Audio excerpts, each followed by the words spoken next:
Well, good morning, Internet. Just a few of the regulars have arrived in the Bridges of Meaning Discord server and the PVK Q&I recorded voice section. A whole bunch of them are still up in the open studio, yakking away, doing their Bridges of Meaning Internet community thing. It is Friday, February 4, 2022. The weather is beautiful here in Sacramento today.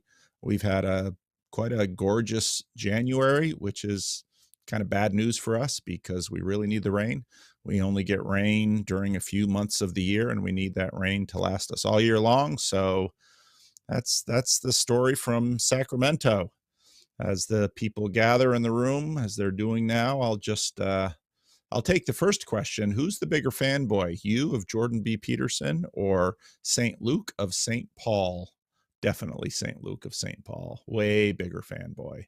I'm definitely appreciative of the work of Jordan Peterson and very appreciative of what his work has done in the world.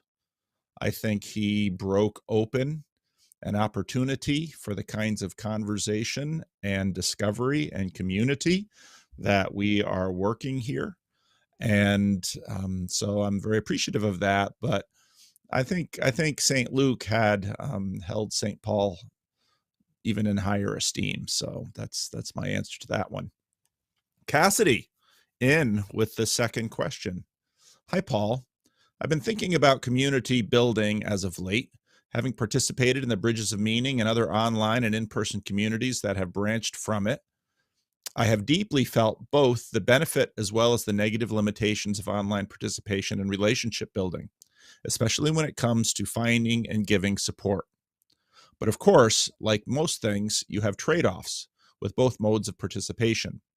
You've done a lot to facilitate community building both in person and through online means, and I would love to know some of your insights that have come out of this project when it comes to community building both online and in person, and what you have found to be the benefits and limitations of both. That's a great question, Cassidy.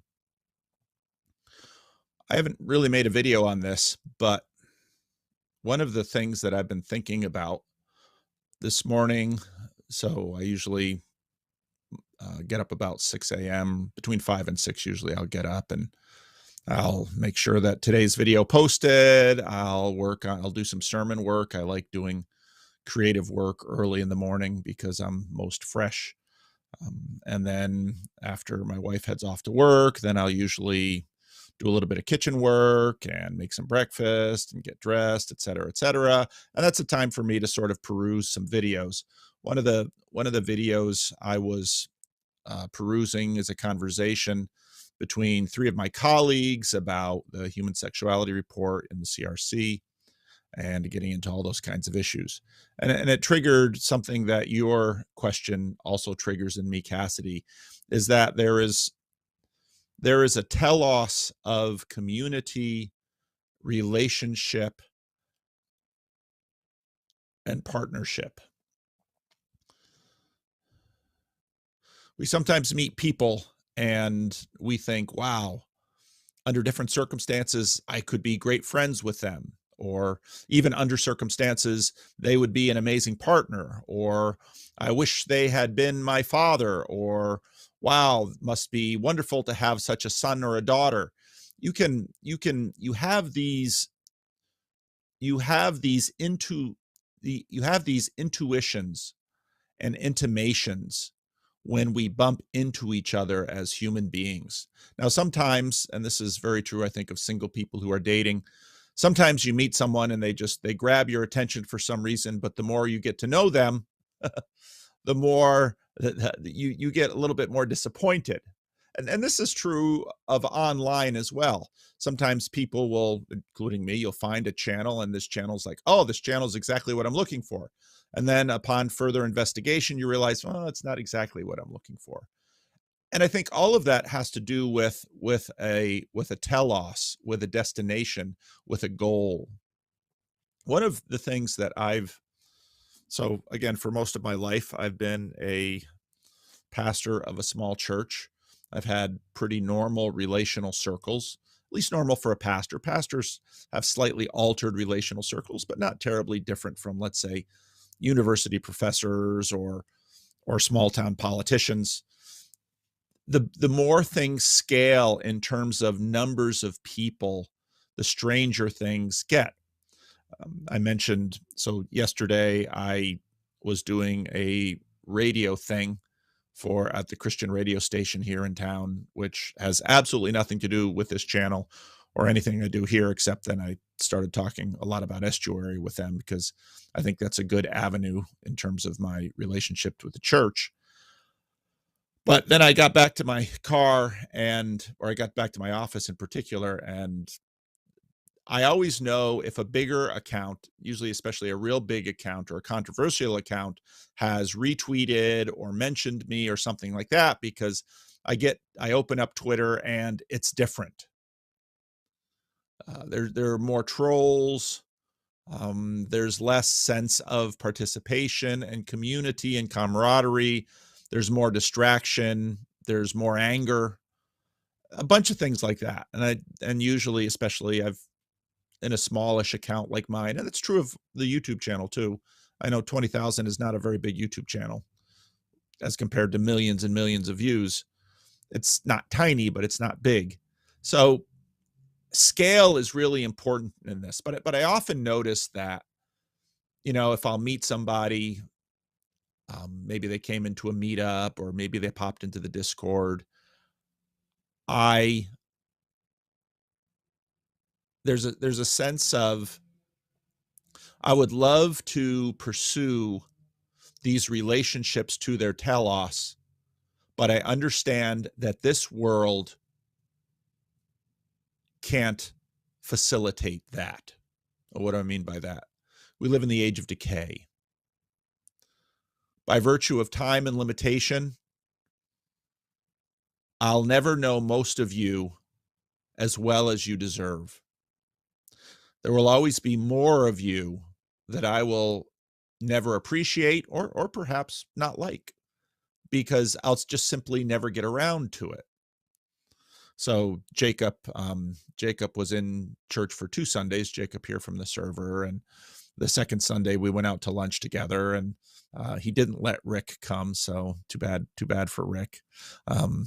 But we went out to a steakhouse, and we had a wonderful lunch, and I had a chance to get to know Jacob better, and because he'll tell you I did with him at lunch what I do with you on Rando's Conversations. I start wheedling into your story because I'm curious and I want to know more about you, and that's really it's the fountain of friendship and it's the fountain of love, where there's this mutually reciprocal self-disclosure, and especially if it's done in an appreciative fashion, we grow in community together. But this world can't facilitate as much of that as my heart desires. And this sort of leads into C.S. Lewis's observation at the beginning of Mere Christianity, that it seems to suggest that our hearts are made for another world.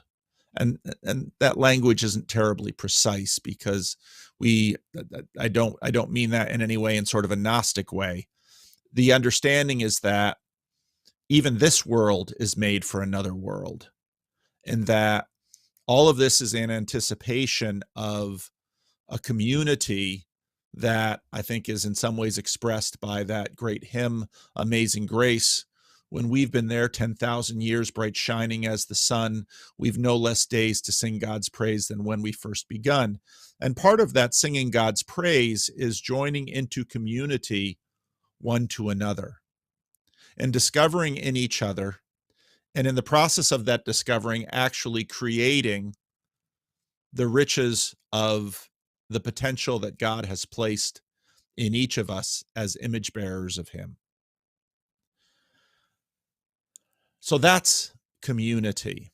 And community is energized by the longing of discovery, of the unfolding and perfecting of the riches that God has placed in each of us. Now, the way life works in this world, however, is that if you are going to realize some of the potential, you can't realize other potential. This world is full of those kinds of trade-offs. And we recognize that in commitments. So let's say in a marriage commitment, you bind yourself to realizing the potential of a relationship with another individual, and you promise to pursue that till death do you part. When you bring children into the world, you prioritize your children in some aspects and in some ways. And there are aspects of your commitment to your children that you don't have with friends or other people. And the world is full of that. Why all this discourse about community and relationship and potential? Because your question is about I think, the different spaces of potential and realization. In meat space, MEAT, or MEET, I suppose, too, in common face-to-face, nose-to-nose, belly-to-belly relationships, there are levels and layers of potentiality that there is not online. But certain aspects of online afford other potentialities that overcome the limitations of time and space. And I think it's a lot of that difference that we notice in terms of what we can do online. For example, when COVID hit, one of the elders in my church said, let's start a men's group online. I had years of fairly frustrating failure trying to get men's groups going in person. Part of that was men who are employed they leave home in the morning, they're working all day, and then to say stop at church for an hour and a half Bible study sometime in the evening is really difficult. That's same for women, but it seems a little different with men. And so I had always struggled with that. The Zoom meeting goes well. Why?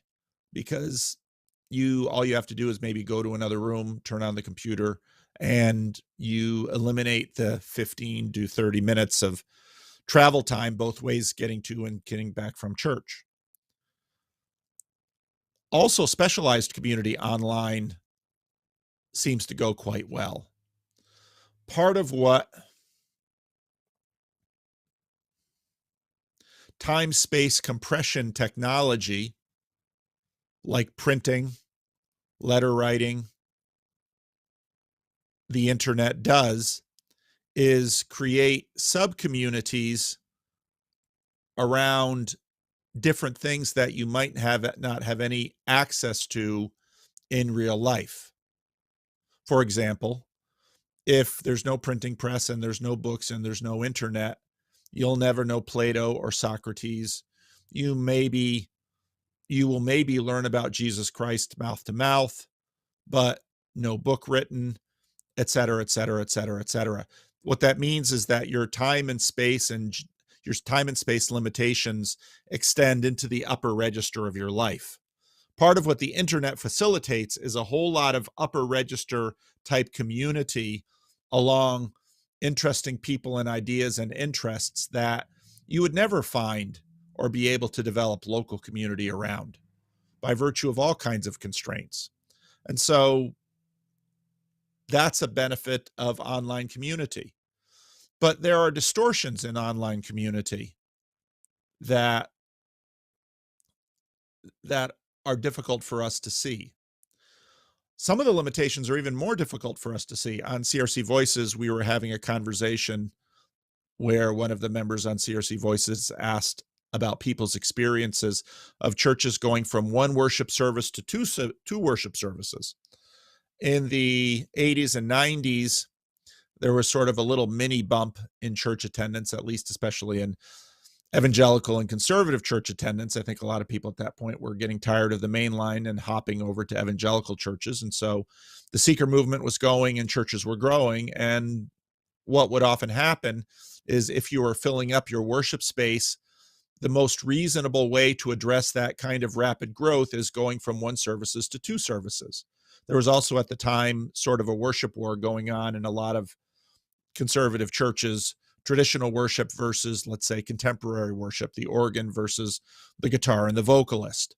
And the way a lot of churches addressed those was going from one worship service to two services. So you'd have a traditional service and then you'd have a contemporary service. Even in churches, so we just had a little survey, CRC Voices is a lot of clergy, really. One of the things that came up in there, which almost all of us could agree with and recognized and had experience with, was that once you had two separate worshiping communities, even if every Sunday they had the same liturgy, the same music, the same preacher, supposedly the same staged experience, within a fairly short amount of time, those two worship services began to develop separate identities. Now, that seems strange because you think, well, the worship service is formed by the message and the music and the liturgy. And so, in other words, if everything on stage is the same, as churches would do, because it's simply easier to run the program twice from the perspective of the minister or the music or the church, the body itself would develop differently. And the more, let's say if you had joys and concerns, let's say if you had any kind of congregational participation in a service, the differentiation would continue to grow. And many pastors said, within a year or two, it really felt like we had two churches. And it wasn't always a bad thing. But what were the other factors going on? Smell, touch. There's a later, the next question has to do with idiosyncrasy. Differentiation happened. And that's why that's why in-person communities have a potentiality that online can never match. Now, whether you achieve those potentialities is another question, because again, I began this question with a discussion about telos and potential and longing for the realization of a relationship. So that's what I think about. And it's interesting to me to recognize that part of what a lot of us long for, and I think we'll get to realize, I'm optimistic COVID is going to subside, and a lot of these, we have very few restrictions in the States compared to Canada or Australia. I'm thinking more and more about doing a conference at Living Stones. Catherine and Eamon are I posted their conversation this morning. Catherine is like, when are we going to be able to do the Thunder Bay thing? And Dr. Jim, when I talked to him, said, I was really looking forward to that Thunder Bay thing. Is that going to happen? I think we all want to get together physically. And that'll be awkward when it happens, because right there, some of the differences between online and in person really surface. So, as you can ask Jacob, almost everyone who meets me looks at me and says, you really are taller in person. Yeah, I really am. Part of it is because of this camera angle. And this camera angle for me is quite intentional. I've set this camera up exactly where I want it, and I played around with it to get it there, but it makes me look shorter, makes me look a little more approachable, which is intentional. But yeah, in person, I'm taller, I'm loud, my voice is big. That's just how I am. Rick's very used to me in person. Most of you are not. But there's also, I've gotten to know each of you a little bit. And, so when Cassidy, I got a chance to meet you down in Tucson and give you a hug and see your face and talk to you in person. It's always a little weird because it's a little different because we're such subtle creatures, and we accustom ourselves to each other online. So then when you meet a person in person, there's some dissonance because it's not exactly the same, and there could be a little disappointment, and there could also be a little bit of greater appreciation. And so all of this is always working in us. But I do believe that between human beings there is a telotic structure. There is a telos that you meet somebody and it's like, wow, they're a really cool person. I'd really love to get to know them more. I'm not going to get that chance. And I often have that part. That's for me the hardest part of doing randos conversations, because with each randos conversation, there's a little opening of my world to more people that I will never get the chance to actually develop greater relationship with. And so with each randos conversation, there's a little grieving I have to do. And if that's true for me, then that's very true of people who are further up celebrity hierarchies. And that's also part of the reason that celebrities tend to cluster together with other celebrities, because they're all working the same limitation. They've all got walls around them because of the distortion that these platforms, all the way back to the printing press, but these platforms create, even government platforms, religious platforms. I mean, everyone's pressing in to see Jesus. So there's a ton there. But I think for me, the felt reality of the telotic nature of relationships is yet another tell of the life of the age to come. And so I say that sort of in keeping with C.S. Lewis's Mere Christianity and the argument from desire that he begins that book with. Because I believe that there is more to each of us than the platform of this world is able to disclose. That's why I believe in life in the age to come, that when we get there, and when we've been there 10,000 years, bright shining as the sun, that means we're fully transparent. Our glory is undiminished by sin. We've no less days to sing God's praise than when we first begun. And that singing God's praise is not simply singing songs or worshipful attitude or adoring attention on the visage of Christ himself, let's say, but is also on the attention and the community and the relationship of us towards his image bearers, which is community. And the idea behind the Trinity partly is that God is not only one, he's also community. And we will participate in that community. And that's the reason for this telos, that somewhere in our hearts, we already sort of know the creatures he has made us to be. And we long to become that. Think of Romans 8. Something in us is groaning for an anticipation and for the realization of that. Now, if you believe that this world is all you get, you will live and die in frustration of that.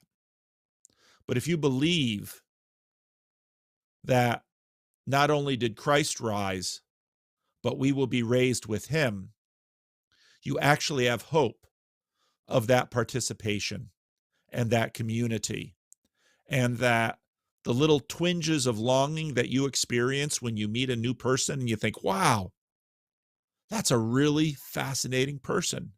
I would love to get to know that person better. Too bad I'm bound by all these constraints. Well, in Christ, I have good news for you, that you actually have the possibility and the assurance that your desires need not be frustrated. So there's my answer, Cassidy. Well, let's open up the room here. Any pushback or yeah buts or any comments on that answer?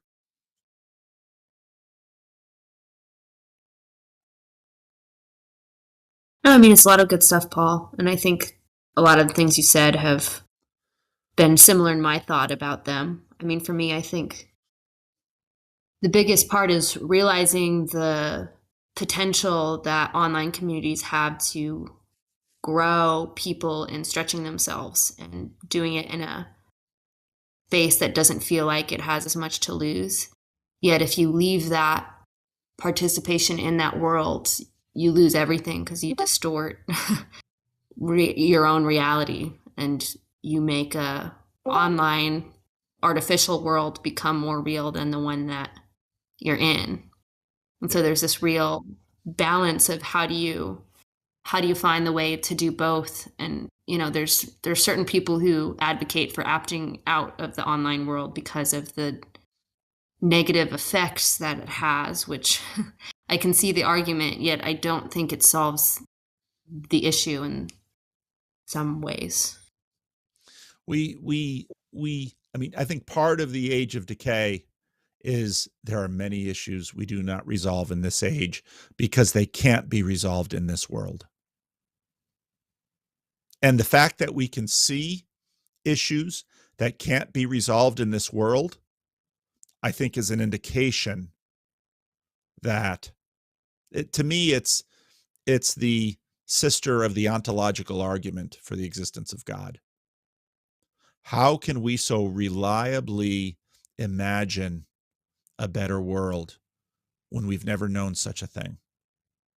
So, no, you're right. It's a great question, Cassidy. Anybody else? All right, we'll move on. Oscar. Hi, Paul. Excuse the length. Well, you're lucky Joey didn't get at this question. You'd be in trouble. Oh, before I go here, I want to offer an apology.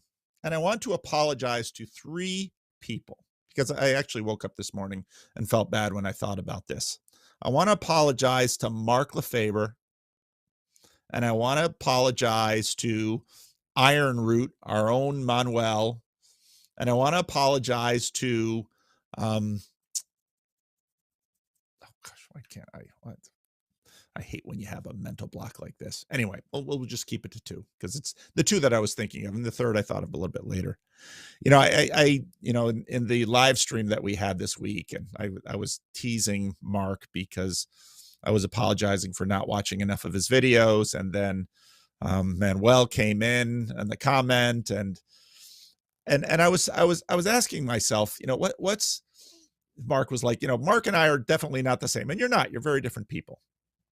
And I was rather dismissive of both Mark and Manuel, and more dismissive than they deserve, because both of them have contributed a tremendous amount to this community, to my channel, to the conversations. Both of them are brilliant men. Strawn was the third, and so same goes for Strawn, because all 3 of them have a similar aspect that I want to note here. All of them have contributed tremendously to my life. They've offered me tremendous insights and perspectives, and they're all 3 brilliant, that are well educated and learned and have a tremendous amount to offer. So then the question to me is, why do I so often have the same experience with all 3? And what is that experience? And this morning, at one point, I realized what the experience was, and can illustrate it in this way.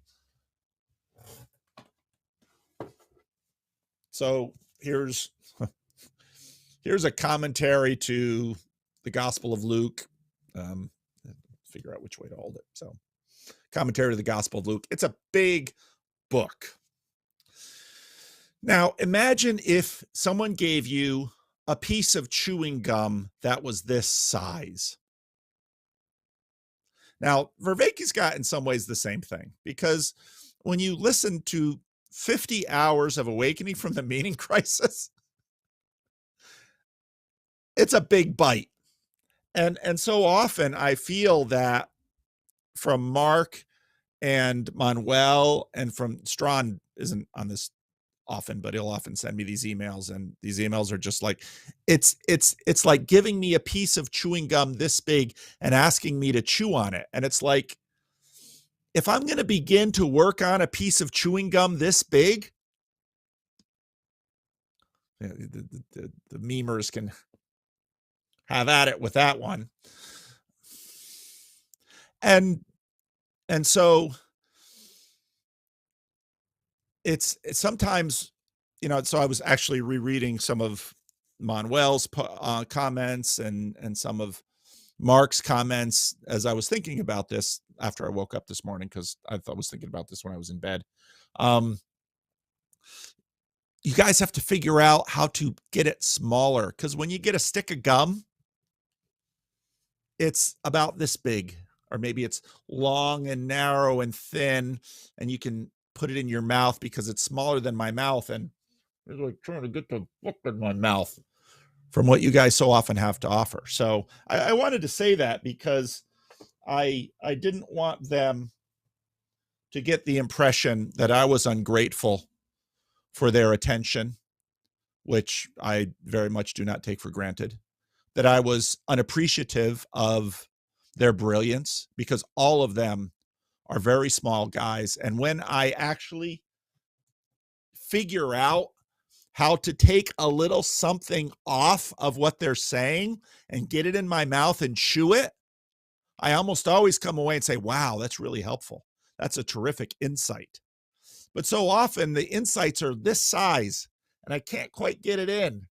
And so then I laugh and I joke, and you three should also know that really I usually only tease those that I really love. So if I'm giving you a lot of crap about not being able to, watch your videos and absorb all of this stuff that you're giving me, it doesn't mean I don't see your brilliance. It doesn't mean I don't believe that there isn't tremendous insight or value in it. It just means I can't figure out how to get it in my mouth. So that's the apology I wanted to give, because, I can be trollish and flippant. And, I thought about what I said on the, live stream the other night to Mark, and I was teasing him. I was giving him a hard time, but I do that I don't do that to people that I don't have confidence that they will understand that in my sort of New Jersey way. That's a sort of expression of love, and especially among Dutchmen, which Manuel is, because to me that's a very Dutch thing. When John Van Donk and I get together, we give each other a hard time. But Hank Post and I mean, we troll each other on Twitter and in the comments sometimes. And he's not Dutch, but he's sort of a Northeasterner, and Mark is. And I would say, why on earth is Mark living in South Carolina? Well, the answer is obvious. It's the weather, because who in their right mind will live in that frozen New England in the winter? But Mark is a Yankee, and he's a New Englander, so I give him a hard time. But I just wanted to offer that apology and say that about all of them, that they're all brilliant men, and I almost always have the sense that if I could adequately digest what they're giving to me, I would certainly benefit from it. And so that's just sort of a challenge in your own capacity to colonize, because Basically, if you think about what a Christian minister is, what a preacher is, and what I've done with my channel, take hard, dense things. And so, I've done 3 videos so far on Jordan Peterson and Joe Rogan, and I haven't even gotten to what I thought was the best part of that conversation yet. I hope my ADHD doesn't take over and I get distracted with other things. But a lot of what I do with Jordan Peterson is just sort of slow him down and say, okay, pause, slow it down, look, simplify it. Let me see if I can articulate in terms that more people will see the complexity of what he has compressed in a tiny bit. And so I see that as the challenge of Mark and Manuel and Strawn, that what they really need are preachers who are going to come around after them and take the really dense stuff that they're giving us and simplify it. So there's my apology. Now Mark might say I didn't need to apologize because I didn't hurt his feelings, because he's a New Englander and that's his culture. To give crap is to give love. Sometimes, and figuring out when giving crap is giving love, and figuring out when it isn't is part of the skill of that culture. But I wanted to say that. I thought about that this morning. I thought, well, I want to say that. And I thought, well, maybe I should make a little video, but I thought, no, that'd be too much. I'll just say it in the Q&A today. So there it is. So there's my apology. All right. Hi, Paul. Excuse the length. I tried to condense my question and I felt it needed some framing. And actually, this question is also kind of dense. So I'll see what I can do with it. Jonathan Peugeot often laments of the contemporary worship of idiosyncrasy. And I'm not exactly sure what he means by that. So I'll have to say that. So hopefully that'll come clear as we go. And affirms the legitimacy of symbolic patterns. I find this somewhat ironic, since the force animating the worship of idiosyncrasy is at bottom a Christian one. The ancient world very much worshipped and modeled themselves on these symbolic patterns or archetypes. As C.S. Lewis writes, how monotonously alike are all the great tyrants and conquerors who have been. How gloriously different are the saints. Yeah, you're really strong with this question. Achilles is not a self, not a person, but a hero. He's an archetype. Yeah, that's right. St. Paul, on the other hand, is very much a self, a person, Christ acting on him. Lewis follows this up with the apparently paradoxical but thoroughly Christian sentence, give up yourself and you will find your real self. Lewis is not advocating some Eastern no-self mysticism here. I would argue that the Christian self is an idiosyncratic self, and not merely an imitation of a symbolic pattern, archetypes, or ancestral spirits. Kierkegaard's spirit self, for example, is built on the assumption that there is a divinely posited self there to be realized. Berdyaev's personalism is another example. I think so far I'm really tracking with you. I think that's right. And I think that's part of, to go back to my previous question about community, that's part of the glory that is unfolded in community as we discover other selves. That's part of what's realized. And then the non-player, the NPC meme, the non-player character meme, that people who are not idiosyncratic in some ways are not, they're sort of playing, they're an archetype, they're playing a role in the world. And there's something divine and glorious about the uniqueness of God shining through them. Now, we have to be careful with this. And I think this might be onto some of what Peugeot is talking about, but I've not really followed this idea or this thread of his, because we right now have a meme in our world that basically says, be an individual, be yourself.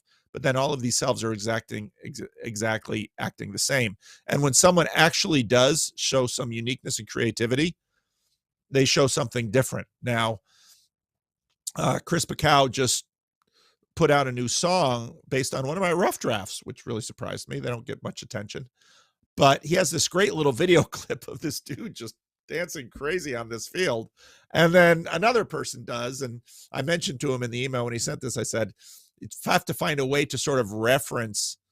When I watched that video, I remember the first time I saw that video, which was also through him, or maybe it was through Grim Grizz, I don't remember, where he was making the point about something discordant, but it draws everyone. And so at the end of that little video, everybody in the field is dancing together.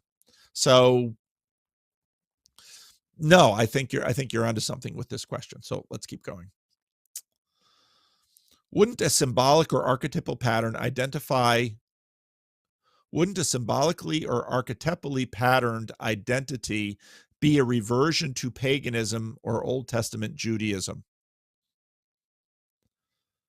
I don't know about the pagan or Old Testament Judaism thing, but the God who is creative enough to create this world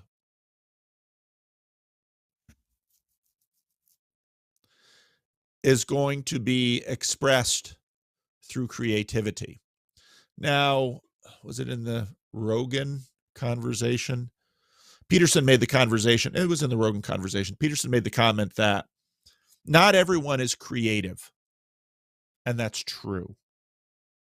Creativity seems to be a trait associated with openness. So I certainly don't want to limit the image of God only to creative individuals. I don't think that is right. But I think you make a strong point with your comment here about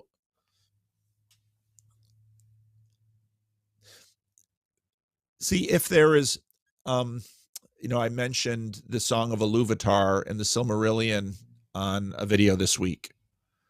A song is not one note. A song is harmony.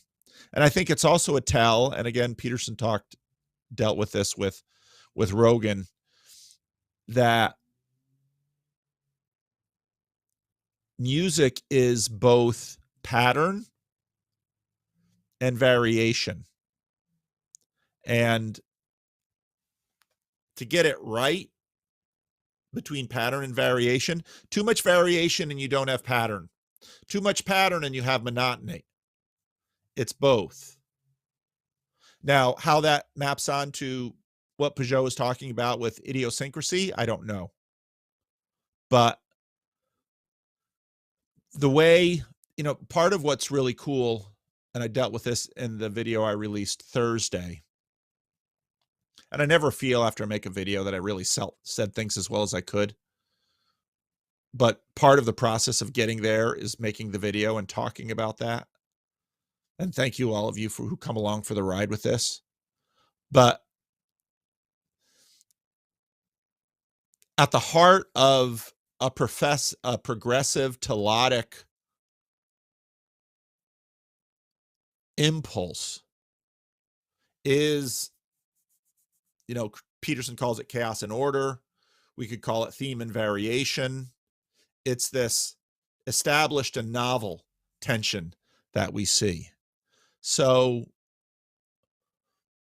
I think the structure of the kingdom of heaven is that we are moving towards something, and we are moving towards the getting beyond sin.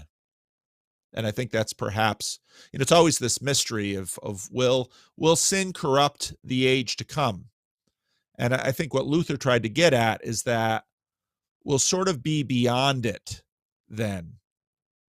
And that's very difficult for us to conceptualize, but not impossible. So I think another tell of the kingdom of heaven is in our hearts. One is obviously community that I talked about, but another is this going beyond that in some strange way. Let's say you have a favorite song. So there's this, I think it was Giglio made kind of an adaptation of Amazing Grace. Okay. Now, composers, musicians, they'll usually take a song and they will play with it. Now, often when I hear, let's say, somebody singing the national anthem, especially recently. They're tripling the number of notes in the song. And okay, you're trying to be creative. But you know what? Creativity is really hard. Did you make the song better or worse? And how would we know? That's all part of that dance. Not to strongman. I'm trying not to strongman Peugeot. I know he's mostly reacting to a narcissistic perversion of the Christian self, though I believe that many Orthodox are sometimes blinded to the radicality and novelty of Christ by symbolism and typology.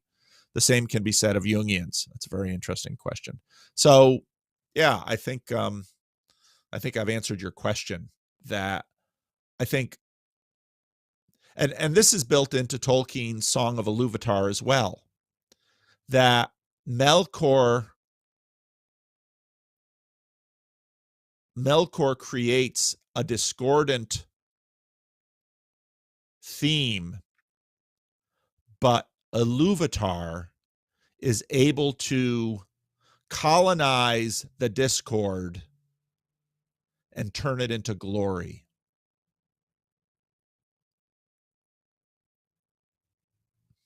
That's my answer. Any comments from the group, from the room?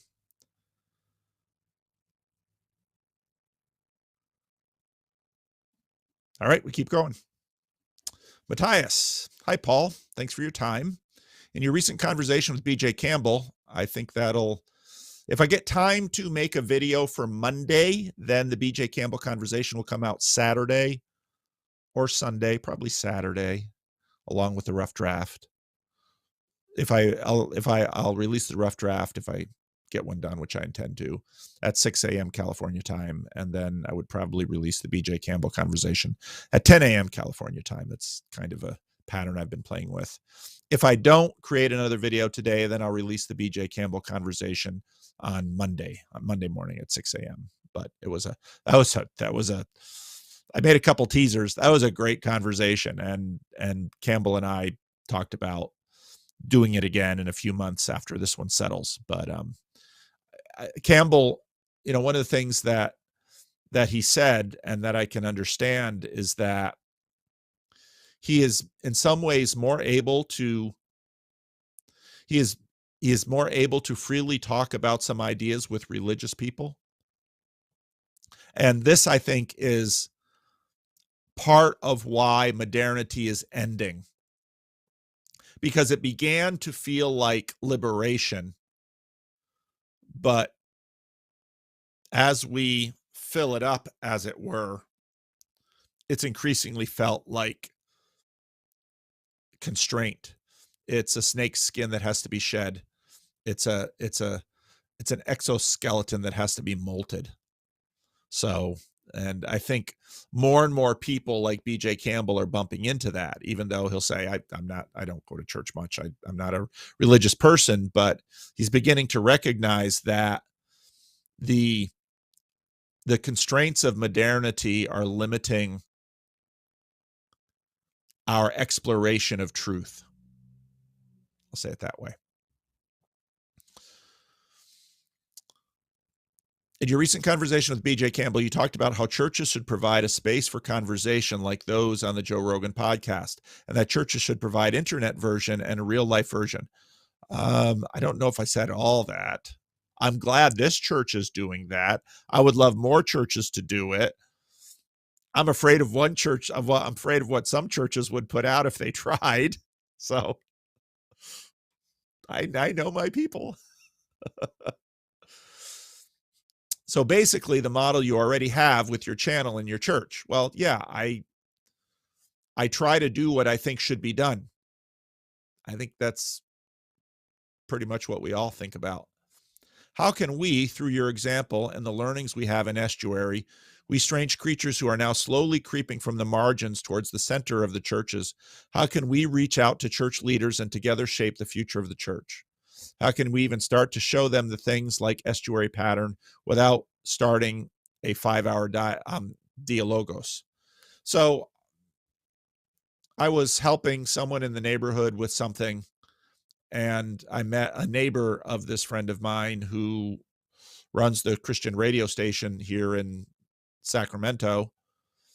It's part of a big network, Christian radio stations. And so he said, "Oh, I want to get you. I wanted to get you in sometime." I said, "Okay." So then I got a call from the business manager, said, "Come on in Thursday for the pastor to pastor program." And so I did that, and we wound up talking a lot about estuary. And I'm thinking about, I get another 30-minute segment that I can put on the radio. Um, Radio is very different from YouTube. I mean, it's like, you got 15 seconds to do this. You got 23 minutes to do this. Okay. So the extra 7 minutes are commercials. But anyway, how do you colonize your pastor?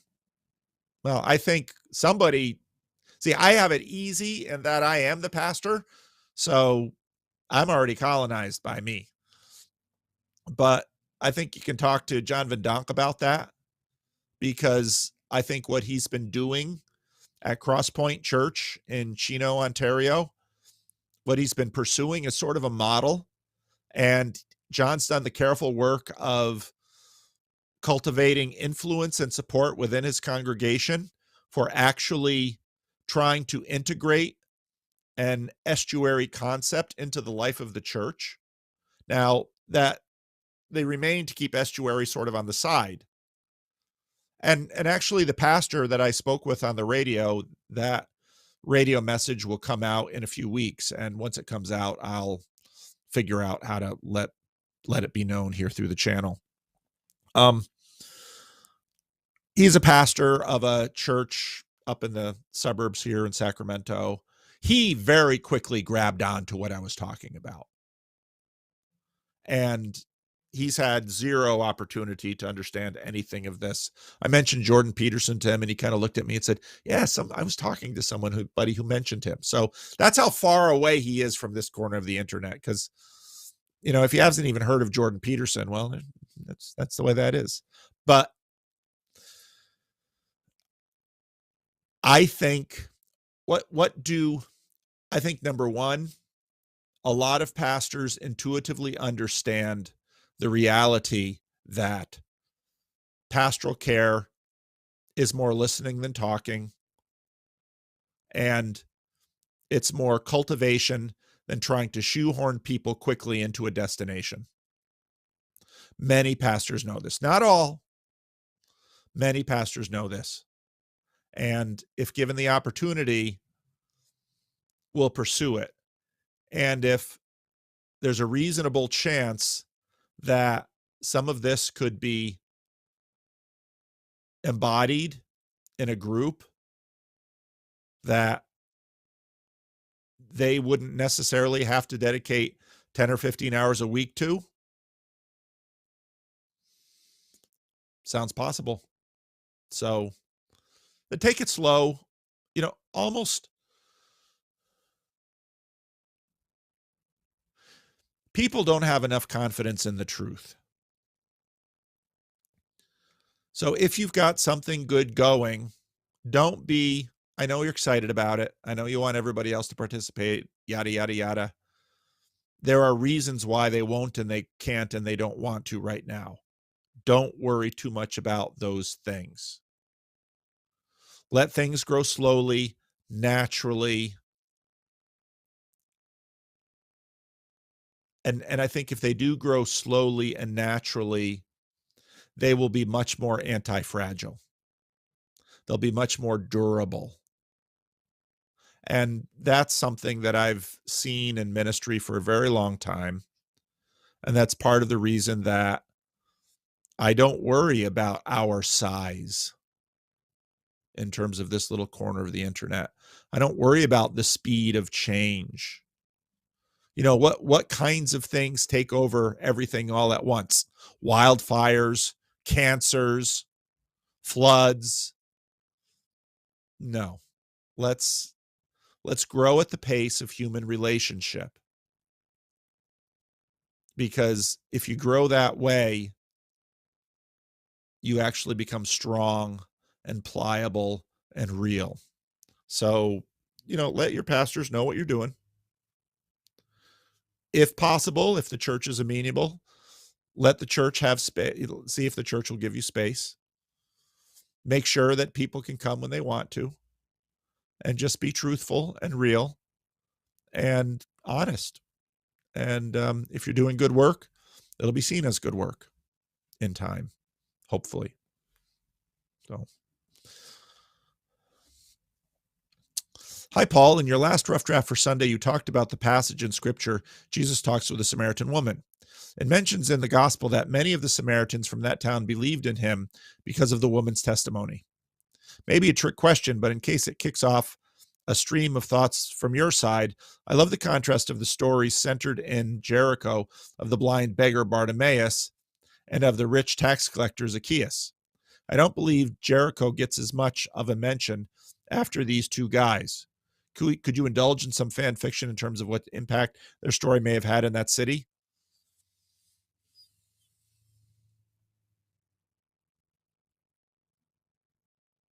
It's a good question. I suspect it would have taken a lot for people not to be cynical about Zacchaeus or the beggar. That's part of what makes the story in John 4 all the more remarkable. But on the other hand, and we have to again do a lot of fan fiction to get at this woman, she's had 5 husbands, and the man she's living with is not her husband.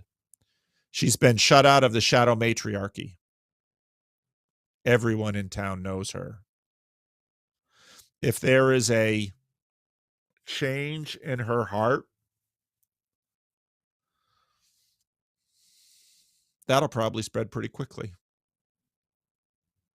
So, yeah, I don't know.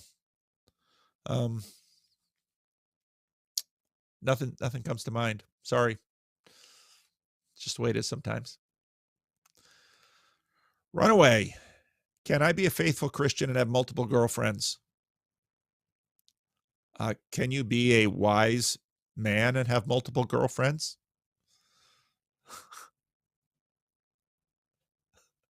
I doubt it. Now, a lot depends on what do you mean by girlfriends. Can you be sexually intimate with multiple people in the same time frame? People don't like that. Can you be a single man and have there be a whole bunch of women out there that would maybe like to pursue a telotic relationship with you? Yeah, that happens. That's just natural. Can you be on the fence? I mean, part of now I'm really going to go off the reservation. It's so weird how exclusive dating gets quickly. And I think part of that is, in fact, the acceleration of physical intimacy. It takes time to get to know people, and it takes time to get to know yourself. And part of being interested, this was much more true when you're in school or in college. After you get out of college, or well, maybe this isn't true depending on where you live and what your life situation is, your range of options in terms of potential romantic and marital partners diminishes. But I don't think it's bad to have a whole bunch of people that you're potentially interested in and get to know them. Now, if you're sleeping with them all, then you're just simply asking for trouble. It's going to be ugly. That my wife, last night I had a council meeting on Zoom, and so my wife was watching Netflix, and I came out, and usually what she's watching, she assumes I won't be interested in, she'll turn it off, and then we'll watch something together. But she kept watching this, which I found interesting. It was on Netflix. It was The Tinder Swindler, and fascinating. It was this dude who was living this enormously wealthy high lifestyle, basically by conning 3 or 4 wealthy women at a time. And eventually he gets caught, had to do a little prison time, et cetera, but is out there doing his same gig again. And I told my wife, the irony of this is that after this Netflix special, there'll be a whole bunch of women that want to be in a relationship with him just because he was on Netflix as the Tinder Swindler. It's just the way things are. You go to, maybe you're a high, I mean, so Scott Peterson here in California is famous because about 10 years ago, he was convicted for murdering his wife who was pregnant with their child. And he's serving, I think, life without at San Quentin.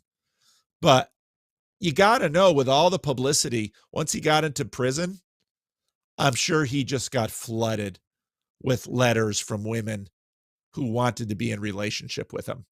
The dude killed his pregnant wife. People want to be in relationship with him. Same thing for women. Fame is a weird, weird, weird thing, and people don't know how to handle it. But I just think you're out of your mind. Multiple girlfriends, depends what you mean by girlfriend. David had multiple wives and is seen as a messianic figure. Yeah, but there's a whole lot of nuance in that, because the multiple wife thing almost always leads astray. And as the point Robert Alter makes in his reading of Genesis is that two of the most commonly assumed institutions in the ancient Near East, primogeniture, meaning the primacy of the firstborn, and polygamy, are both subtly discredited in the book of Genesis. In other words, there's sort of a telotic aspect to, and this is kind of the point of my 3+ hour video on same-sex marriage and Protestantism. There's sort of a telotic aspect to male-female union. Now, at the same time, Jesus Christ, to the best of our knowledge, was single. There's no Mrs. Jesus that we know of.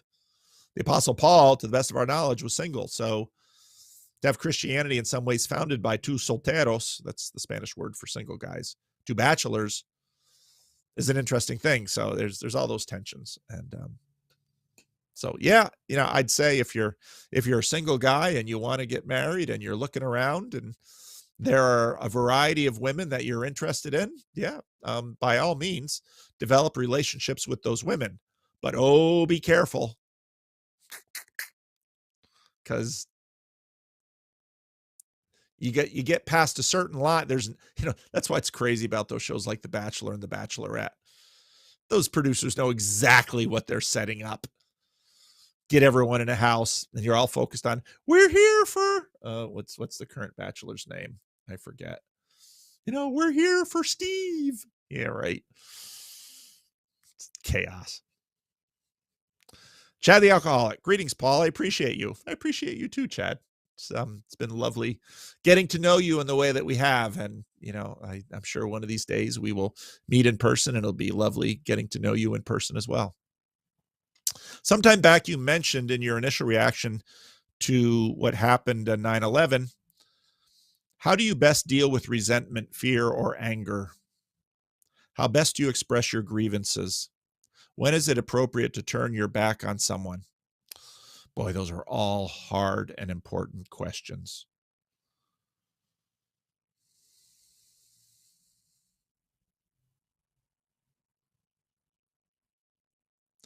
How do you best express your grievances? Very carefully, in the right circumstance. A lot of people feel that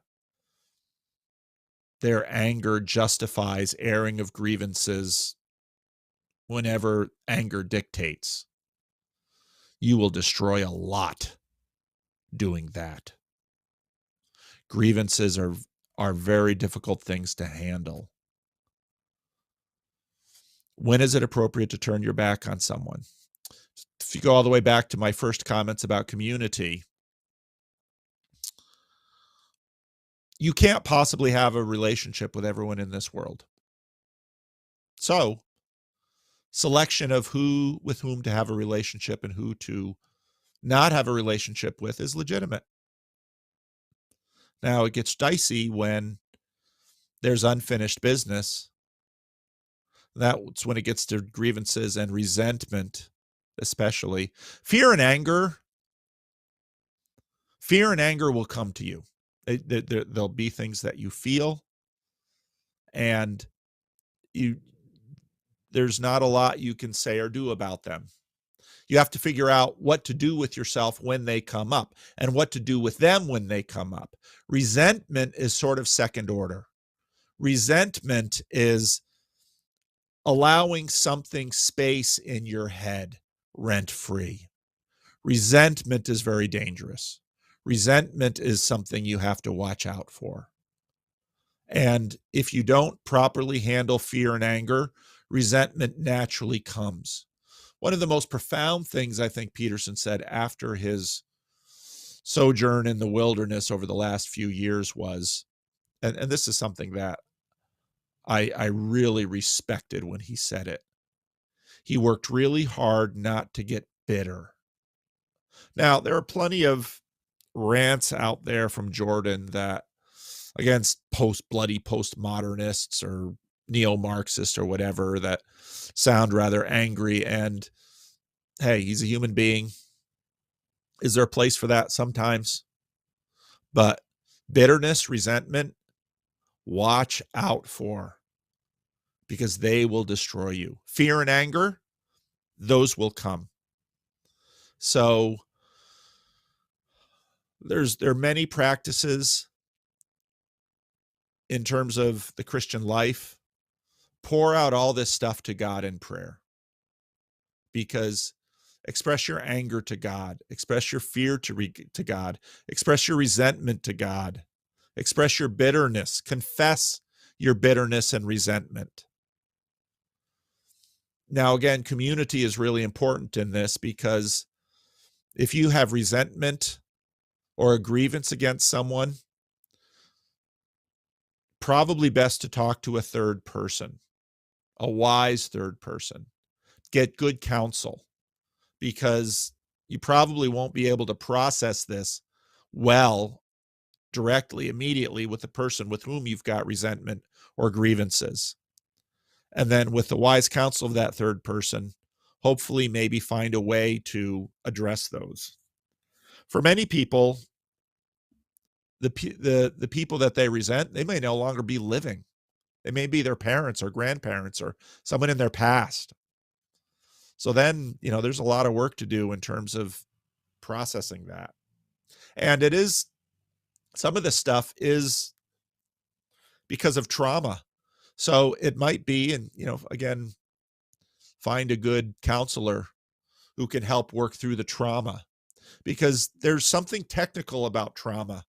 If someone hurt you in a certain way, or perhaps, you know, developmental trauma, as Eamon, taught me about, you might need professional help to undo that trauma, because trauma is a stuckness that, and people today have all sorts of good ways of dealing with trauma.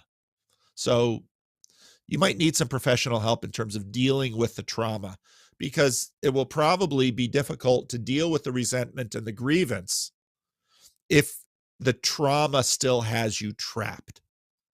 So I would say seek wise spiritual counsel and seek professional help when needed. And hopefully a pastor or a friend can say, okay, that sounds like trauma. Why don't you see if you can find somebody to help you process the trauma? Because I suspect if you process the trauma, then the resentment and the grievance will be a lot easier to deal with. So, all right. What is the antidote for the pattern of consequence of the Tower of Babel?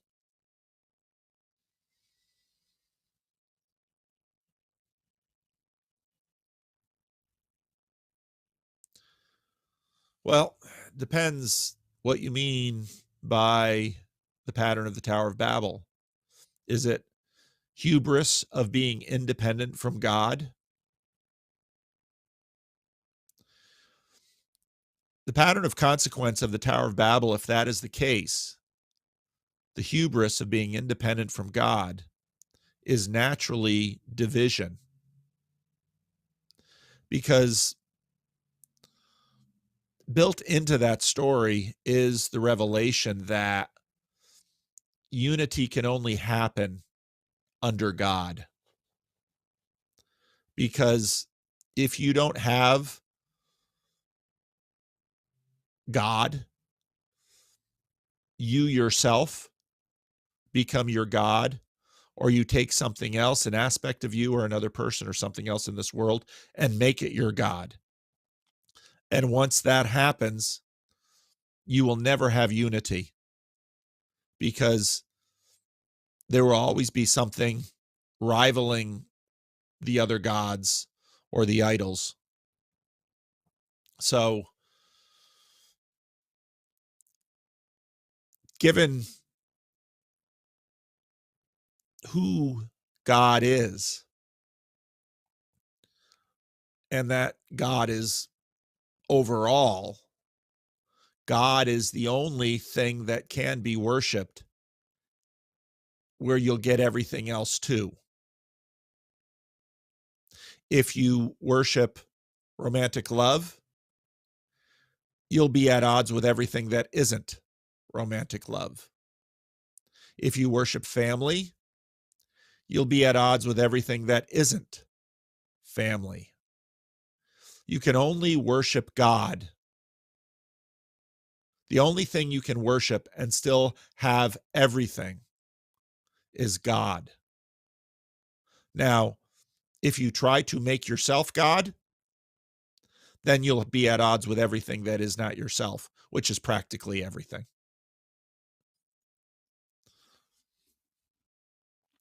Jacob, how has everything that you've been exposed to about evolutionary psychology and gender differences in personality changed your view on women in the clergy over your Jordan B. Peterson experience? This is one of these questions that I'm always tempted to make a video about. I'm afraid it would be kind of another long 3-hour rambly thing like I did over same-sex marriage.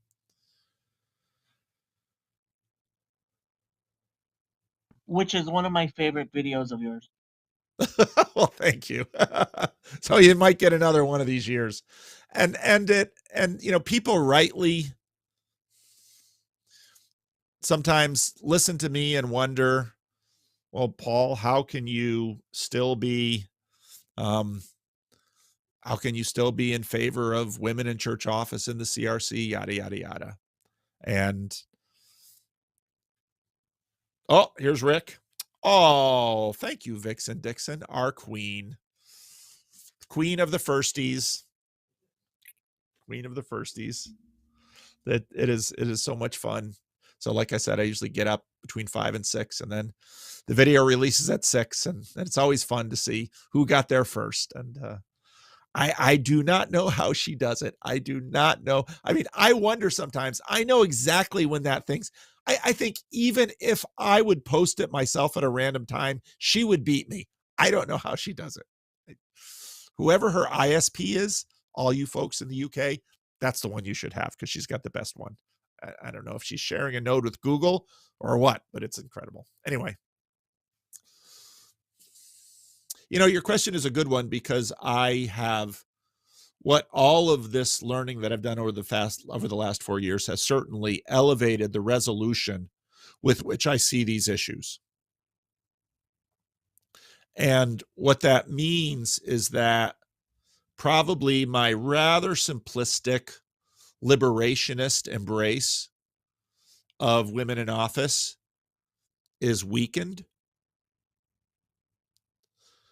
At the same time, it also hasn't created in me sort of a facile male hierarchy image. I've often said that women priests and women ministers are not the same thing, because priests and ministers are not the same thing.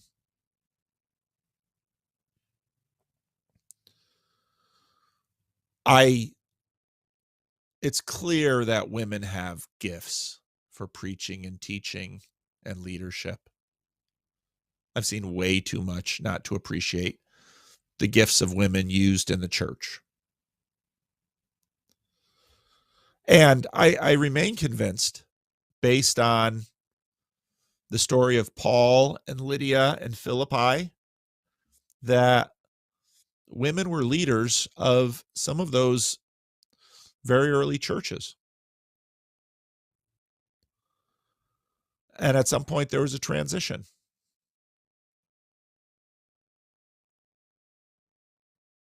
So this is one of these questions that I continue to think about, and in the context of my own denomination. So basically 20 some years ago, the denomination decided to stop fighting about this by allowing a local option for women in local church leadership. And the idea behind that was, well, let's sort of test the spirits with it. So now 25 years has gone by, but the denomination is probably has less appetite to open up the conversation again. That's not a good thing. The reason it doesn't want to open up the conversation again is because people who are for women in church office would see this as a potential threat. Before it was opened up, when progressives wanted to open up the conversation, conservatives didn't. Well, we don't want to talk about that. Okay, so why? Because the conservatives held the status quo. So the progressives have a little bit of a problem because now they're the party of closedness.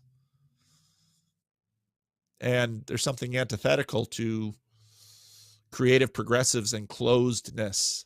But we're seeing this in the culture. We're seeing progressives getting increasingly tyrannical. And tyranny is a tell for insecurity. I mean, it's people who are afraid of the truth that default to tyranny. And it's an insecure position. So I'd love to see the Christian Reformed Church open this up for conversation and discussion again. But saying that, people will immediately feel bothered. And again, just like with many other things, I think I've got sufficient enough credentials in this. If you talk to women in my classes, women that I've trained for ministry, women that have preached at my church, I don't think too many other men in my classes or in my denomination would be seen as being as much of a supporter of individual women in their training and encouragement for ministry. I've done more than, I think I've done as much as anyone in face-to-face real life for that.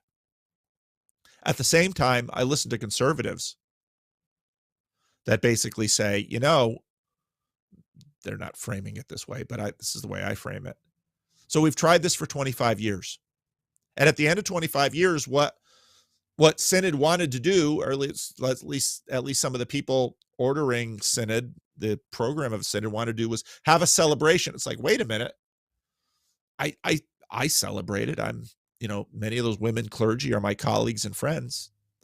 And I deeply respect their abilities and the fruit of much of their ministry.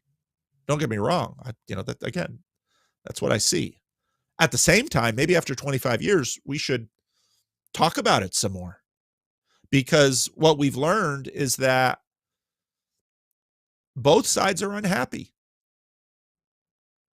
Many of the women in ministry look at complementarians in the church and say, we don't feel welcomed or affirmed or accepted or encouraged by these people. The complementarians, the conservatives that don't believe in women in church office, say, we feel like second-class citizens in our own denomination. If you hold a complementarian position, just try to get a senior position in the denomination. It won't happen. And they're right. They're shut out. So obviously all is not well. And we don't know enough about this. And in some ways, my views on same-sex marriage mirror, in some ways, my approach to this issue. Am I bothered that there are Presbyterian and Methodist and Episcopalian and Unitarian gay clergy out there? And it doesn't keep me up at night. What will we learn by it? We might learn that you can't really run a church or a religious establishment with it, that it's self-destructive, which is nearly the definition of sin. Well, is that what we'll find out with women in office? I don't think so, because we've had women in leadership throughout church history in one form or another. I saw that in Latin America. I mean, talk about a patriarchal society. Yet, I'll tell you, you go into any tiny little Haitian Dominican church and there's a dama misionera that in many cases is ruling the roost. So all of this is far more complex than we often express in our conversations. And so I'm all for pursuing and investigating the complexity and trying to fine-tune these things. But right now, the conservatives are more anti-tyrannical because they're the losers. And the progressives are more tyrannical because they're trying to maintain power. So the irony of this, you say, oh, you progressives, you're just motivated by the power you possess and you don't want to lose it. And then they'll cry, no, we don't possess the power. And because that then becomes a game in this whole game too. So yeah, maybe I'll make a video on that one of these days. Because yeah, I still think about it. And the irony again is that a lot of progressives would like, Paul, you reached the right decision. Stop thinking. Well, if you tell me that, then I'm going to be suspicious of you. Just like I'm high in openness. So, we got Jacob, we got Sam, as Tripp likes to say, Paul and his bunch of heretics. Well, there I am, me among the heretics. Isn't that where a Paul should be, Jacob?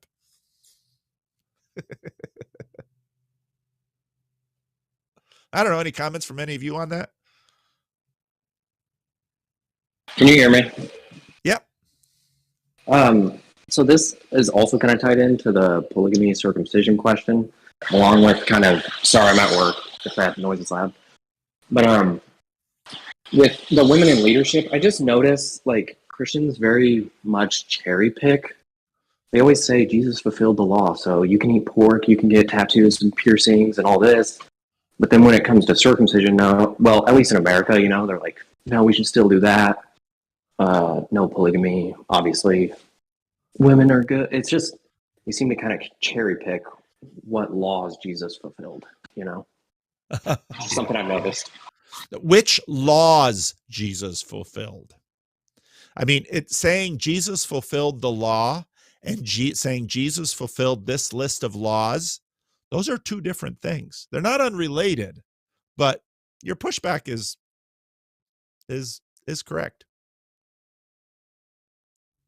So it's a good point. And what does it mean that the laws are fulfilled?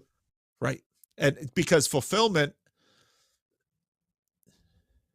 I think fulfillment is something that the law is no longer needed because the underlying tensions beneath the law have been satisfied.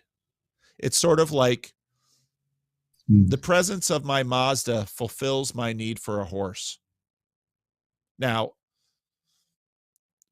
if my need for a horse is to get to the supermarket, then the presence of my Mazda fulfills the need for my horse. If in fact a horse is a whole bunch of different things besides a way to get to the supermarket, then the horse is not fulfilled by my Mazda. So you're right. There's a lot to think about in that statement. Then what? So there's law about how women interact with men in church, about women not being leaders in church. Then what role does that law fulfill? In the sense, if your horse gets you to the supermarket, what goodness does that bring out? And then why would we no longer need that law? Do we have law about that? We certainly have a few Well, statements from Paul, but we also have, I mean, you can take Timothy and you can take Acts, because it certainly appears like he accepted Lydia as the head of that faith community in Philippi. But we also have what he says in Timothy and in a few other places. And Corinthians is a very interesting question in terms of how many quotation marks don't we have in that book? So, you know, part of the difficulty with Christianity, and I'll have the support of anarchists out there, Christian anarchists, is that there's not a lot of structure given in terms of words of Christ for the church. Now, we certainly have what we can sort of lift out of Paul in terms of precedent for what was going on in the very early church, in the New Testament church. But elevating that to law is a little more difficult, especially in terms of what we mean by law. So, you know, talk to Jacob or Yosef about how they understand law. There's a lot here. There's a lot here. And I'm not an antinomian, and I'm not one that says you should just easily dismiss some of these particular passages in the New Testament about, you know, what's going on with women in Ephesus, or even in Philippi. But it's, and then what exactly do these offices in church mean? See, that's a bit of the other thing between Protestants and the other major groups of the church. Again, a Protestant minister is not the same as a Catholic priest in terms of what they are, what they fulfill, what they pursue. C.S. Lewis has an interesting essay on women priestesses. Now, talk about, Lewis was someone who was quite careful with his language. He didn't say women ministers. And so I think the difference between Protestant and Catholic idealization of the church and thoughts about church structure are not insignificant. And they also bear on this question of women and men and how they serve in the church. So it's like I said, I could easily do a 3+ hour video on this. I got a ton of thoughts, and I think most of my thoughts would find I'd tick off a lot of friends who are in ministry, and I'd tick off some of you. So that's kind of the way it is.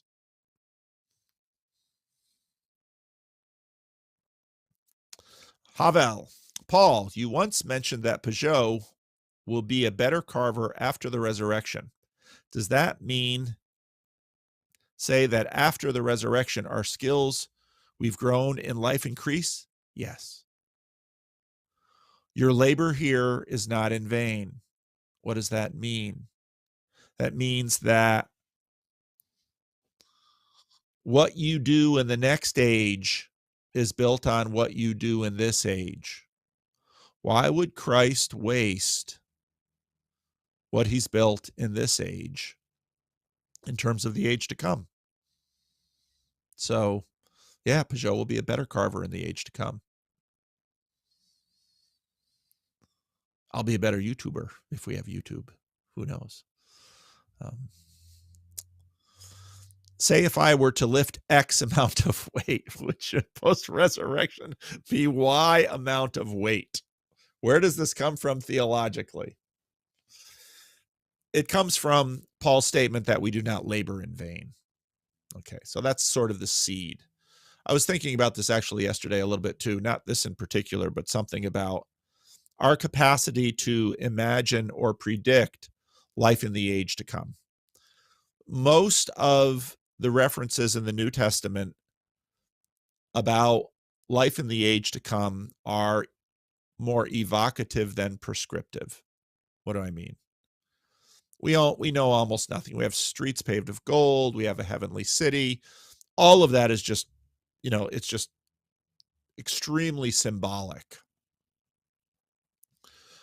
When we look at the resurrected body of Christ, we get some indication. But now think about this. Think about you being a 7-year-old, let's say a boy. Let's say you're a 7-year-old boy and you look at your parents.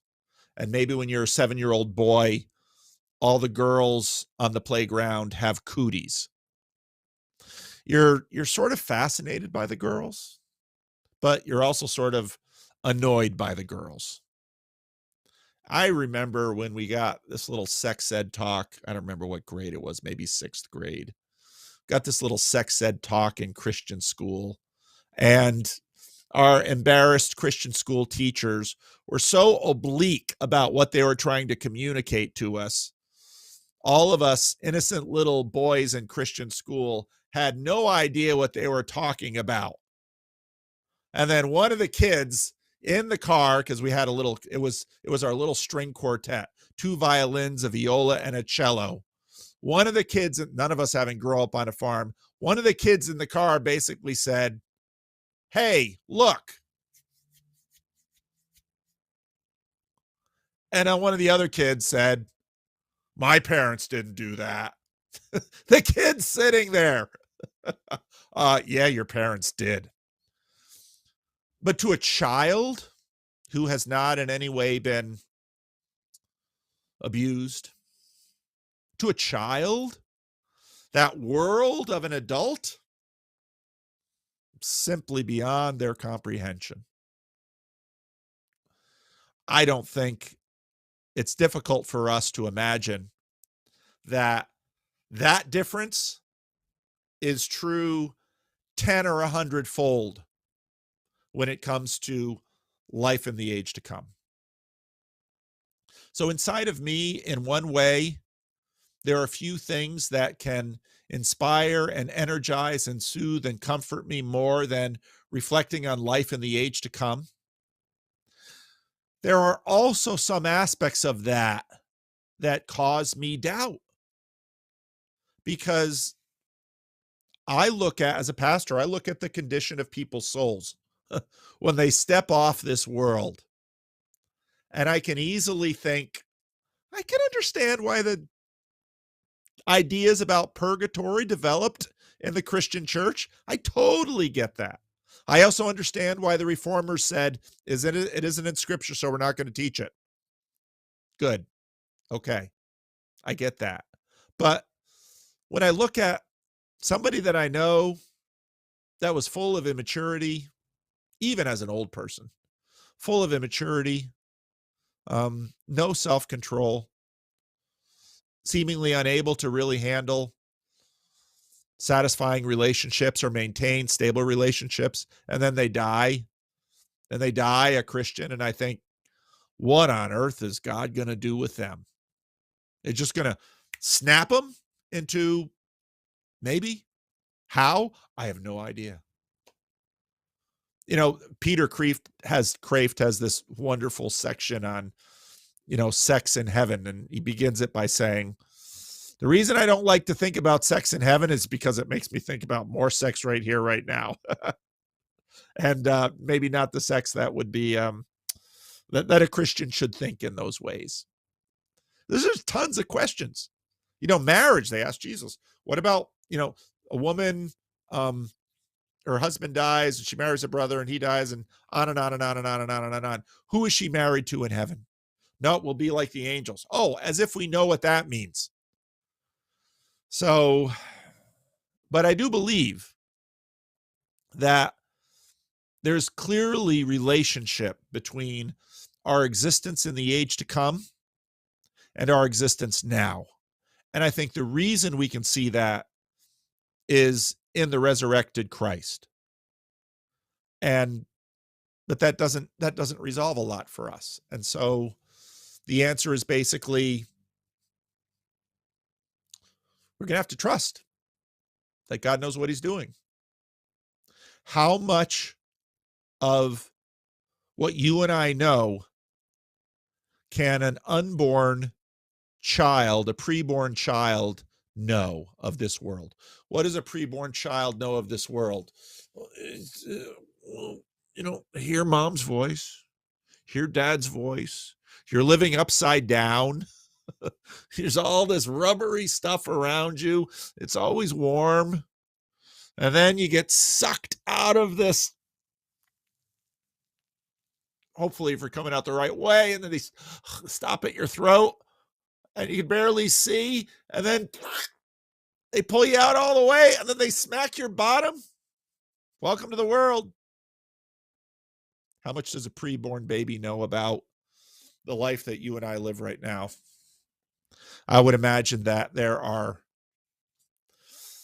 magnitudes of difference in terms of the life of the age to come, but it is connected. That's the best I can do.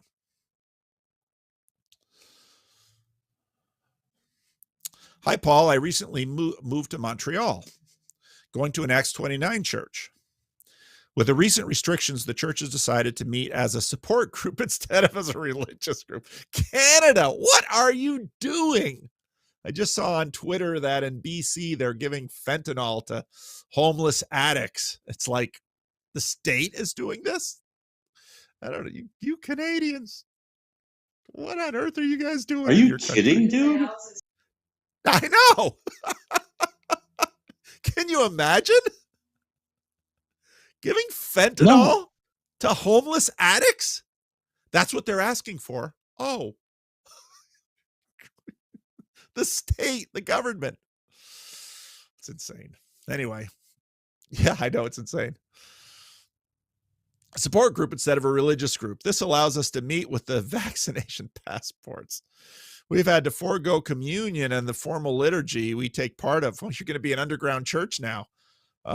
Responsive readings and worship songs. What are your views on the church doing this? I find it interesting on how flexible Protestant churches are, but what bearing does it have on the church, on what a church means? Edit.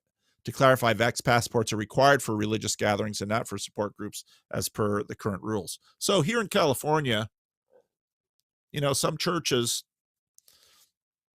they were not about to be put out by these restrictions, and they haven't worn masks, and they kept worshiping, and they basically, said to the government, try and stop us, we'll throw our lawyers at you. And the state of California said, oh yeah, we got a super majority, the Dems do. And, and guess what? The state of California lost, because in the American system, we have the First Amendment, and it's powerful. You Canadians don't have one, and sure looks like you need one. But so, right away when this thing happened, the state was trying to restrict churches, and some churches said, go ahead and try us. And the churches won. And the influence I've had on how we've done things here at Living Stones is not the decisions that those churches have made. We closed down for a few months. We didn't know what the virus was, but we've been open ever since. People usually wear masks in service. We don't wear masks on stage. We've tried to make reasonable decisions based on what we understand and what would be right for our community, given all of our circumstances. And I think that's what churches should try to do. And I know that, I've had conversation with people that some Orthodox people that their Orthodox priests have asked them to wear masks and they don't want to wear masks. I mean,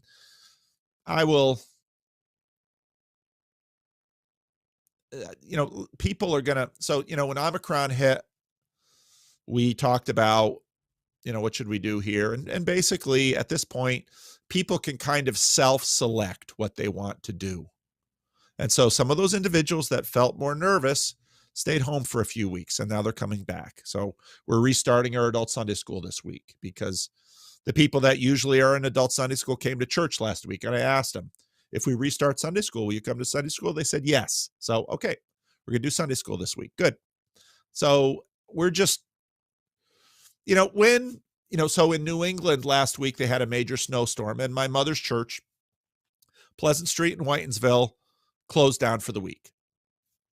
They had a snowstorm. Got a lot of elderly people. Didn't want them driving.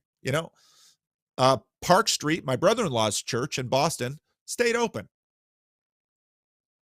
Local churches should decide what's the best to do. Leave it up to the local churches. And especially now with Omicron, safetyism is a problem, because when do you decide what's safe enough? And if you make safetyism your highest goal, well, then nobody should do anything. Let's bubble wrap everyone. You always have to weigh. And I think, and again, this, to go sort of back to the women in office question, it is one thing to believe that it is God's design for the church that men hold leadership.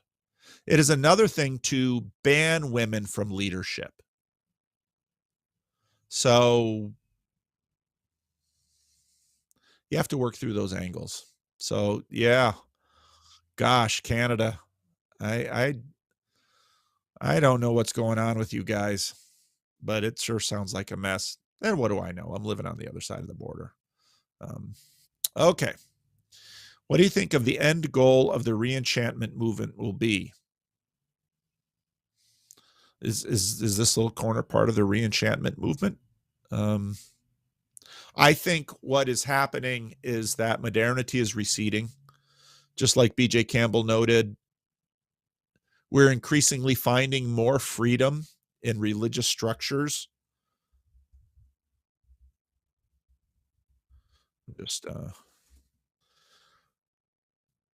So I think there's no end until Christ returns. So we're going to have lots more things going on. But this bias, this prejudice that the Enlightenment and modernity has created and put into the society, which sort of captured our legal structural imagination, but never really conquered all the people. We're going to have to figure out the difference between enchantment and bullshit. And I mean that in a Vervaekian sense. The world is big and weird. Miracles happen. Strange things happen. Part of what the Enlightenment tried to do was reduce some of our ignorance,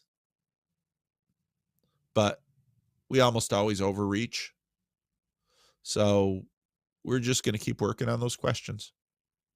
And these aren't new questions. Someone comes to church and says, I had this medical condition and I prayed and, I felt a burning in my arm and I went back to the doctor and my arm is healed. Praise God. Pastor, my nephew had cancer. He's a little boy. And we anointed him with oil. We called the elders. We prayed. I got everybody in my life who prays to pray. And we prayed and prayed and prayed. And my little nephew died of cancer. Where was God? None of those questions are going to go away. Modernity didn't settle any of those things. Modernity brought us some good cancer treatment. And there are far more people in my church that have been cured of cancer through medical technology than have been cured by my praying for them. Now that sounds a little wrong because all of those people who were cured of cancer by medical technology, I also prayed for.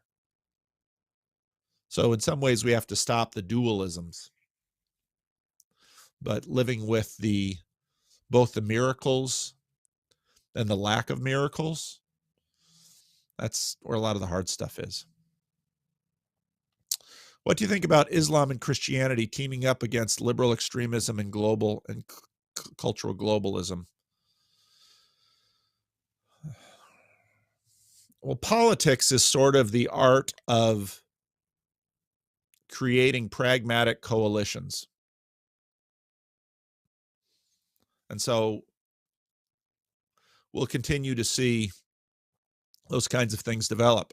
Now in the United States, Islam is such a tiny minority that politically they're hardly on the map, maybe in a few congressional districts, but nationally, no. In Europe, it's going to be very interesting. But just like when orthodoxy comes to America, America changes orthodoxy. When Islam comes to Europe, Europe changes Islam. How much? At what speed? I don't know. But politics is the nature of creating coalitions to achieve certain ends. And you never know where these things go. What do you think about the phrase, "I'm living for my heavenly rewards"? I vaguely remember it being in a hymn that was sung somewhat regularly in a church I attended when young. And I have heard the sentiment a few times since. I've always felt the urge to say, well then, you're probably doing it wrong. Banking up rewards is really love. Do you think my impulse is just self-righteousness? Well, I can't judge that. There's a weirdness to a lot of these things. Jesus says, heap up your treasures in heaven, for where your treasure is, there will your heart be also. And I think that phrase is probably a riffing off of what Jesus said. And I don't think it's a bad thing, but it is right to be a little suspicious of an instrumentalist mercenary impulse that is fundamentally selfish. But there are all kinds of ways that there's a certain kind of selfishness that is a certain kind of goodness. We're very subtle creatures in those ways. So I'd say don't worry about it. And seek ye first the kingdom of God, and all these things will be given to you. And there'll be lots of different ways that you seek, and there'll be good things about it and not so good things about it. But the important thing is seeking. Woohoo! We got 15 minutes left. Any questions from the room?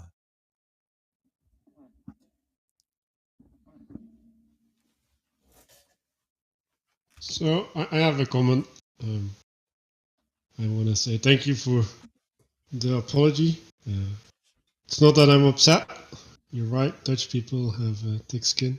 So, but I did want to warn you about the tone that is set by the usage of certain language. So that's the thing that I was objecting to. The tone that is set by what? I didn't hear that. The usage of certain language.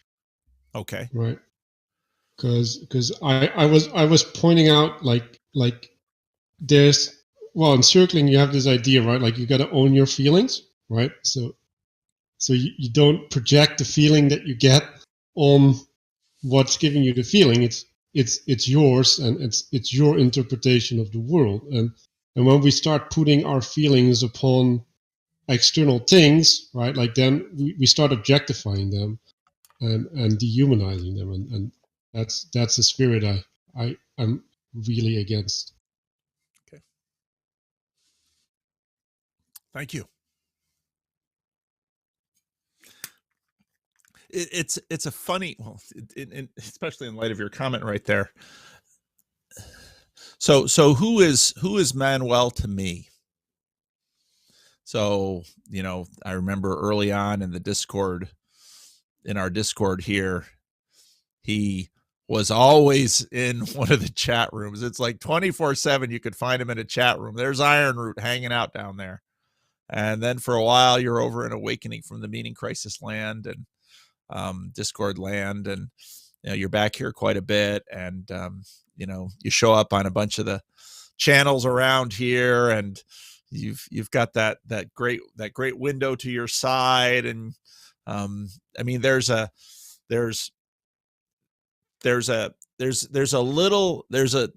Manuel that lives in my head.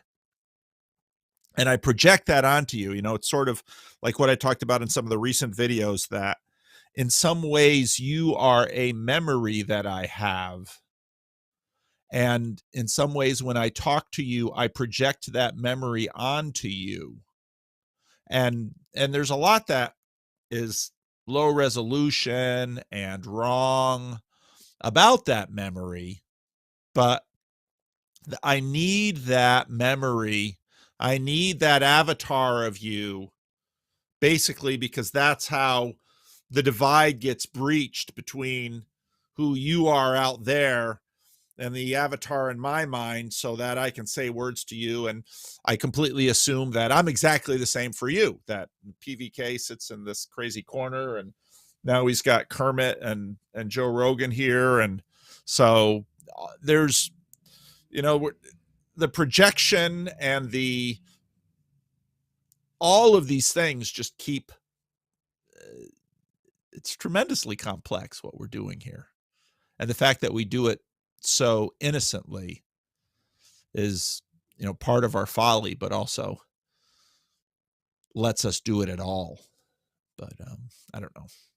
But I just have to say that it's the world is richer for you and for all of you people. I mean, even as I look at this little column under PVK Q&I recorded, and we see Swag Like Kailu, and we see Albie and Andrea and Cassidy and Chad and Charlie and Cord and Elle and Father Big Mac and Holly and Jacob and Jean and Joey and Kalepa. I feel like romper room here. Most of you aren't old enough to remember that. And Logan and Luke and Mark and Niram and Only Hope and Saint Manuel and Sam Glenn, who I still owe a conversation with. I mean, all of you. It's just a phenomenal. Don't forget to mention Luke. I did mention Luke. Didn't I say Luke? It's just I'm always thinking of Luke. I'm sorry. Yeah, you said Luke. I'm just always thinking of Luke. How can I not always think of Luke? It's difficult. And the fact that I recognize so many of you by voice now. When Manuel came in, it's just him. And that's the delight of community. And I don't know. I find it lovely. And I don't, and then, I've got a bunch of DMs in Discord that have stacked up again, and I have to sit down and go through them again. And I know some of you are probably waiting on answers, and then I feel guilty because, part of this crazy Christian theology we have, and, comes from you Jews, is you're all image bearers of God. And that means that I have a responsibility to treat you with respect. That, as C.S. Lewis said, the potentiality in you is to become something that, if I were to see it, I might be tempted to fall on my face and worship. And God is doing that work in you. What a glorious, amazing thing. And this is just this tiny little, Sevilla's landed in the Thief in the Night live stream, and so much fun to have her pop in. And she said, it took me a long time to get in here. All of you have mastered at least sufficiently to get into Discord. And one of the reasons, we were playing with the cameras on for the live stream, and Joey said, well, when you do that, we can have smaller groups. And one of the best things about the Friday morning question and answer is that at 12 o'clock, when I tell, or at least 1 o'clock now that we're starting at 11, when I tell Rick to end transmission, we all hang out and we talk to one another. And, it's just a joy in the morning when I come here, and everyone was up there in the open studio cameras on room or in another room. I love popping into Discord, and is there a group talking? Or maybe there isn't. So then I'll go into the what did we call it? The impromptu live stream room, and I'll just turn on the camera and start the live stream, and boop, boop, boop, boop, boop, boop, boop, boop, and you come. And, some from rando sea monster could come in from the open ocean internet and, do some thing that might threaten my YouTube channel. But in this little estuary, they'd have to at least work to get in. And, if they'd come in early and do something disruptive, Joey would hammer them down and kick them out. But, it's just, we're just blessed by God with each other. And I know people can be an annoyance and a pain, and sometimes a real trial or a real calamity. But let's not fail to appreciate the amazing gift that is each other. So, Andrea, I don't know if you can talk, but you wanted to get in on that. You said, I want to get on one of those live streams sometime. So we're here right now. I don't know. What did you want to say something about the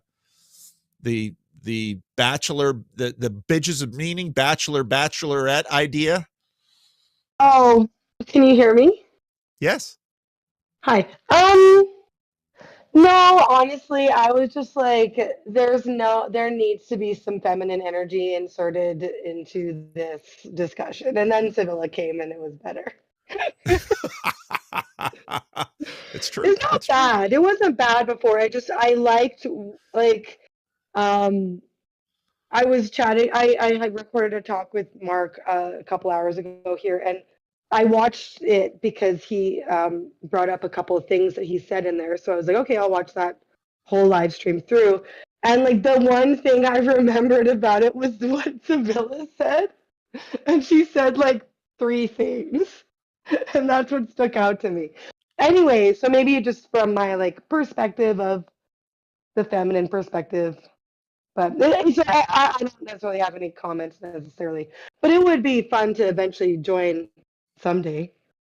Yeah, well, I call him thief in the night because I don't necessarily know when I'm going to do them. It's often at the end of the day, and I've got a little bit of time, and it's like I usually it's because I kind of want feedback on the stuff that I'm throwing out there, because good feedback's hard to get. And I obviously get comments on YouTube, but I want to know what Mark and Manuel have to say, because they've always got, I've always done something wrong, and even though they're both very encouraging, they've usually got good critique, and the rest of you. And then there'll almost always be someone that I don't expect to show up.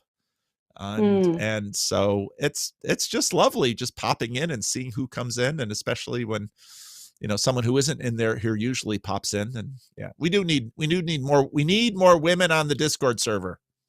We just do. We're working on it. Actually, Paul, can I give you like some positive feedback? Sure. I mean, why wouldn't you want it? So, okay, I have to say you are really good at like fielding in different questions and getting people who don't speak as much, who are in that room, like of the 9 people. You're really good at like getting people to speak who maybe are on the more quieter end, or like, oh, okay, let's go over to this person, like, oh, let's go to that person, like at mediating, I guess, sort of interview style, because we don't see that with you much, because it's just you monologuing very often. And yeah, I just wanted to say you're good at that, so good job. Well, thank you. That's small You're group welcome. skills. That's Mhm. So if you're a pastor and you run Bible studies or you run small groups, it's all small group skills. It's estuary skills, trying to tamp down those who are always ready to talk, because you don't have to worry about them because they'll always share. But then you've these others that are out there, and still waters run deep. And sometimes it's some of the quiet people that they say almost nothing, but when they talk, you should listen, because there might be treasure there. So Well, I guess you're just like a good pastor. Good job. Well, thank you. Thank you. Thanks for the encouragement. All right. It is 1:00. And you know what? Rick told me, he said, I've got a meeting at 1. So Rick's got his day job now. And oh, well.